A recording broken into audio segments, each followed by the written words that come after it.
बनाकर कि भक्ति न कीनी माफ करने के काबिल नहीं है। नाम हरि का हृदय से न भूलो, ये भुलाने के काबिल नहीं है। द्वादश अक्षर मंत्र पुनि जपहि सहित अनुराग, वासुदेव पद पंकरो दंपति मन यति लाग। और द्वादशाक्षर मंत्र ओम नमो भगवते वासुदेवाय का प्रोत्साहित अर्थात प्रेम सहित जप करते थे भगवान वासुदेव के चरण कमलों में। उन राजा रानी का मन बहुत ही लग गया। ये वे साग फल और कद्दू का आहार कंदमूल फल का रहा करते थे। एक कुमड़ा नहीं समझना जो आप लोग समझते हो, कंदमूल फल है। कुछ समय बाद फल फूल को भी त्याग करके केवल जल के आधार पर ही तपस्या करने लगे। मन में यही अभिलाषा है कि वेद जिन्हें नेत नेत कहते हैं उनके अंश से शिव ब्रह्मा और विष्णु प्रकट होते हैं। ऐसे प्रभु अपने भक्तों के हितार्थ दिव्य शरीर धारण करते हैं और यह वचन सत्य है तो वही प्रभु हमारी दर्शनों की अभिलाषा को पूरी करें। 6000 वर्ष तक जल के आधार रह करके तप किया, फिर 7000 वर्ष केवल वायु के आधार पर रह करके ही तप किया। 10,000 वर्ष तक वायु का आहार भी छोड़कर एक पैर से खड़े होकर के तप किया। ब्रह्मा जी, विष्णु जी और शंकर जी सब मनु महाराज के पास वरदान देने के को बार बार आए, परंतु राजा रानी तब से नहीं डिगे। उनका शरीर हड्डियों का ढांचा मात्र ही केवल रह गया, फिर भी मन में प्रसन्नता एक ही थी।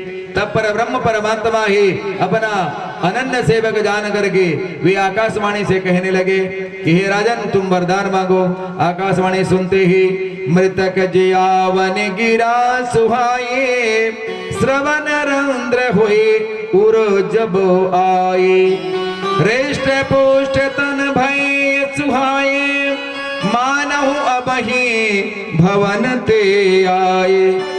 महाराज मनु कहने लगे हे प्रभु, हे परमात्मा, आप सेवकों के लिए कल वृक्ष और कामधेनु हे ब्रह्मा विष्णु और शिव जी भी आपकी वंदना करते हैं।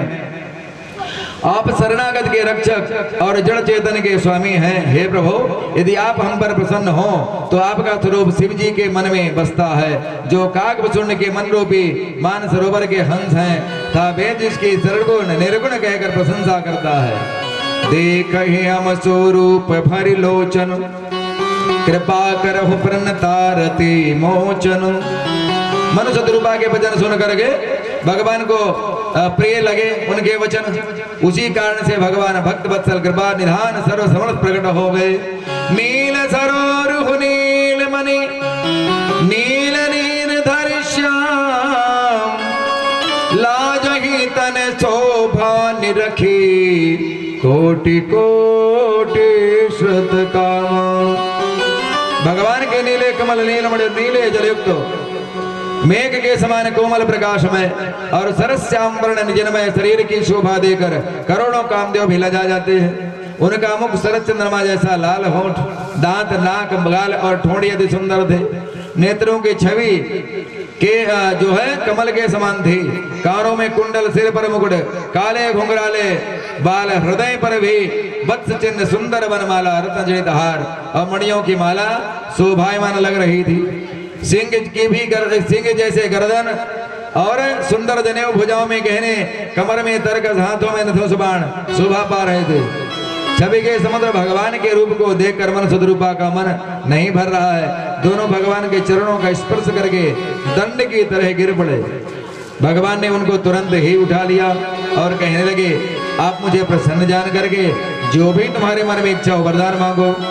तो परमात्मा महाभारत के शांति पर्व में वर्णन आया है।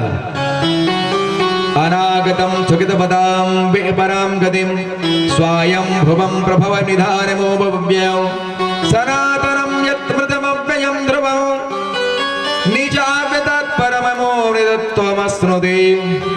जो कहीं से आया हुआ नहीं है, ध्यान देना मेरी बातों पर, जो कहीं से आया हुआ नहीं है, नित्य विद्यमान धर्म वालों की परम गति है, अजन्मा है, सबकी उत्पत्ति और प्रलय का स्थान है, अविनाशी है, सनातन है, अमृत अविकारी तथा अचल है। उस परमात्मा का ध्यान करके मनुष्य मोक्ष प्राप्त कर लेता है। मनु महाराज कहने लगे हे प्रभु आप वरदान मांगने को कहते हो। मेरी दशा उस प्राणी जैसी है जो कलो वृक्ष के नीचे जाकर अपनी दरिद्रता को मिटाने के लिए धन मांगने के लिए संकोच करता है, क्योंकि वह उसके प्रभाव को नहीं जानता है। हे दानियों में श्रोमणी कृपा निधान, मेरे मन का सच्चा भाव है कि मेरे आप जैसा पुत्र हो जाए। क्या हो जाए? आप जैसा पुत्र हो जाए। भगवान बोले, आप सरिस खोजो कहाँ जाए, निपतब तन होब मैं आई। हे राजन, अब अपने जैसे मैं पुत्र कहाँ ढूंढूंगा आपके लिए, मैं ही आकर आपका पुत्र बनूंगा। फिर भगवान ने शतरूपा से वरदान मांगने को कहा। शतरूपा बोली भगवान को, प्रभु जो महाराज ने वर मांगा मुझे भी प्रिय लगा है। हे प्रभु, आपके भक्त जो अलौकिक सुख पाते हैं और परम गति को प्राप्त होते हैं, आप हमको भी सोई सुख सोई गति सोई भगति सोई निज चरण स्नेह सोई विवेक सोई रहनी प्रभु हमें कृपा कर देहु। हे प्रभु, वही सुख, वही गति, वही भक्ति, वही अपने चरणों में प्रेम और वही रहन सहन कृपा करके हमें दीजिए। भगवान बोले, हे माता एवमस्तु, अर्थात आपकी मनोकामना को पूर्ति करूंगा। तदनंतर मनु महाराज कहने लगे, हे प्रभु मेरी एक मनोकामना और है कि मेरा आपके चरणों में पुत्र सुत विषय के तब पद रति हो, मोहि बड़ मोड़ कहे किन को, मनि बिनु पानी जी में जल बिनु मीना, मम जीवन तिमि तुम ही अधीना। भाव रहे चाहे कोई मुझे मोर के ही क्यों ना कहे, जैसे मणि के बिना सर्प, पानी के बिना मछली नहीं रह सकती, मेरा भी जीवन आपके आधार पर रहे। वरदान दे करके भगवान वहां से अंतर्ध्यान हो गए। हे भरद्वाज जी, शिव जी द्वारा उमा के लिए कहा गया इतिहास मैंने आपको सुना दिया। वहां ने प्रभु वहां पर भरद्वाज जी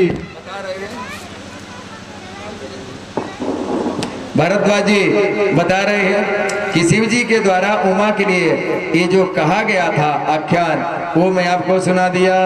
श्री राम जय राम जय जय राम, श्री राम जय राम जय जय राम, श्री राम जय राम जय जय राम, श्री राम जय राम जय जय राम, श्री राम जय राम जय जय राम, श्री राम जय राम जय जय राम,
हे भरद्वाज जी, भगवान शिव ने श्री राम का अवतार लेने का जो दूसरा कारण बताया था उसे भी सुन लो।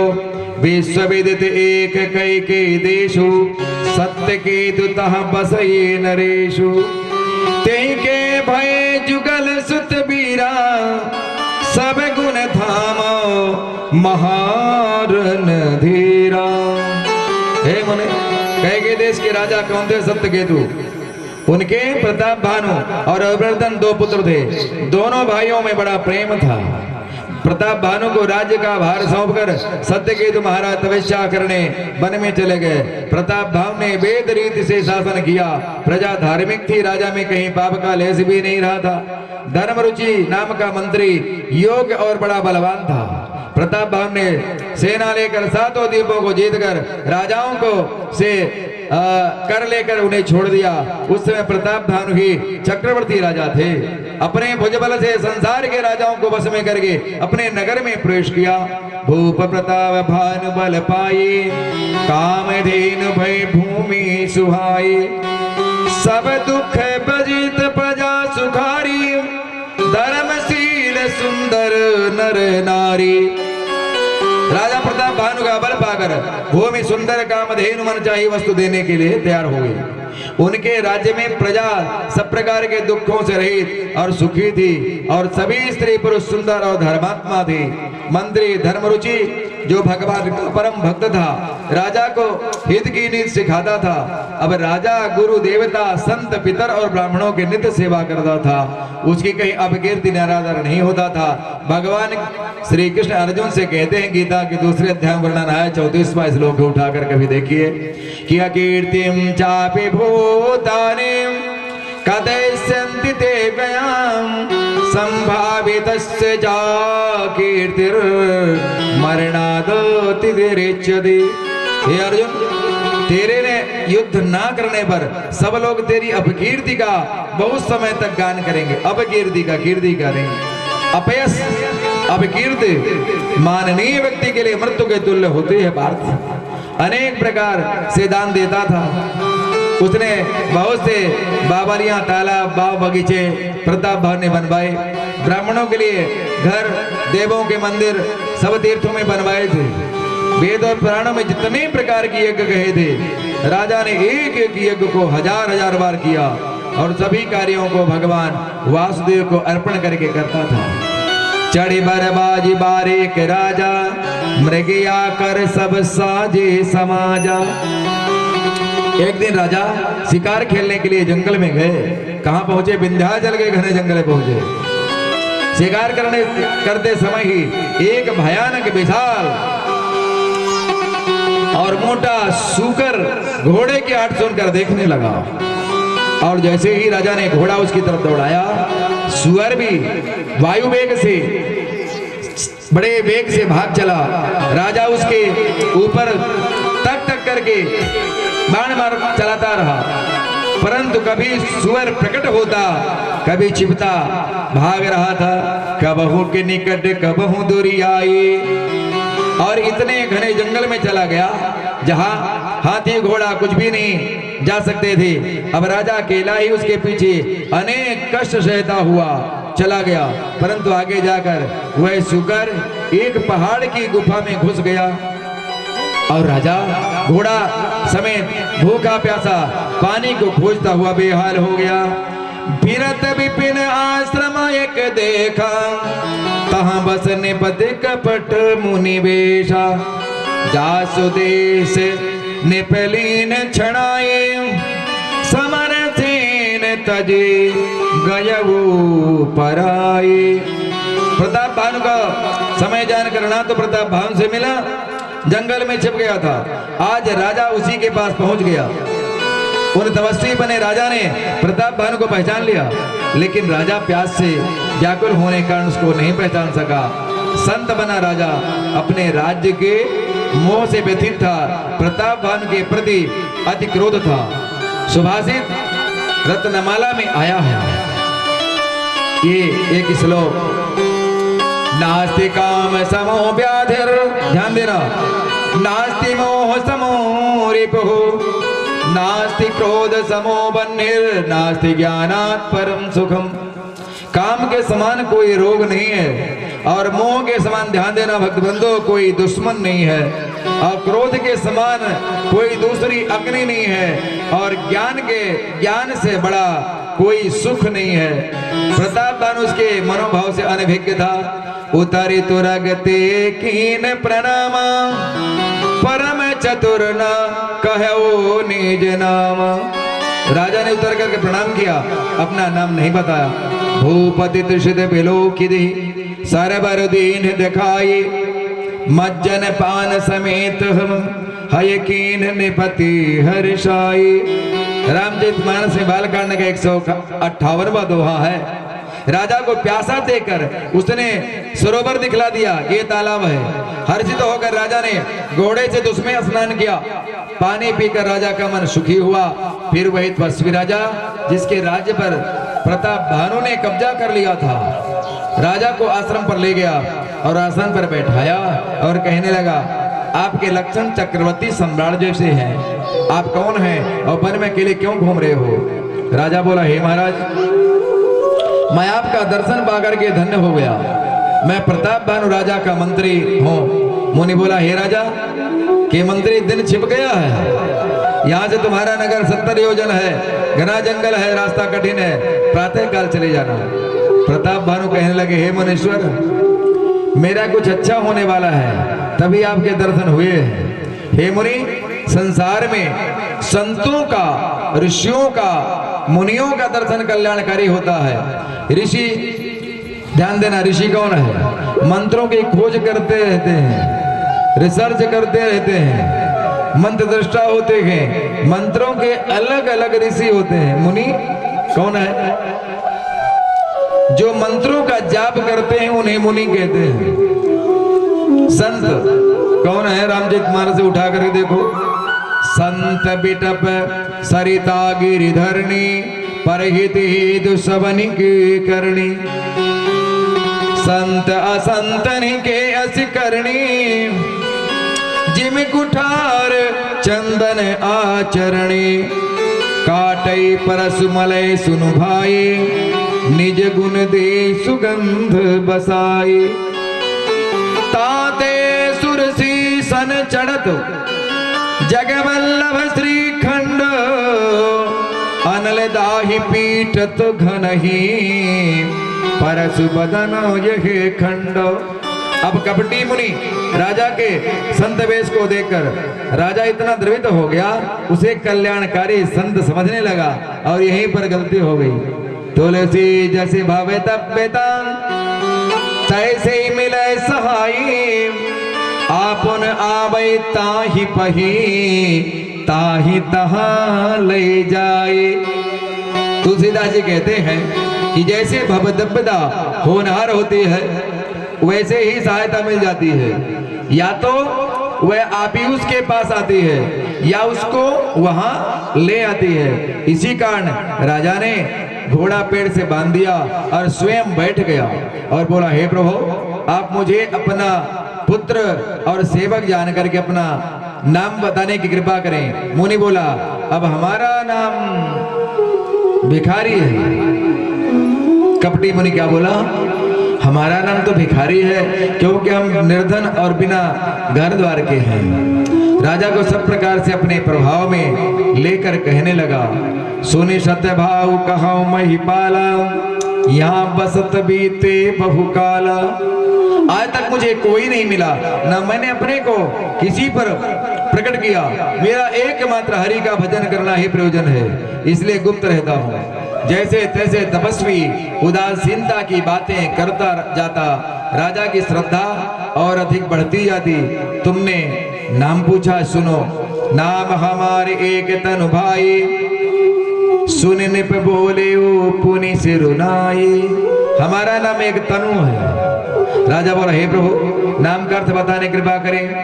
आदि श्रेष्ठ उपजी जबहि, तब उत्पत्ति भय मोरी।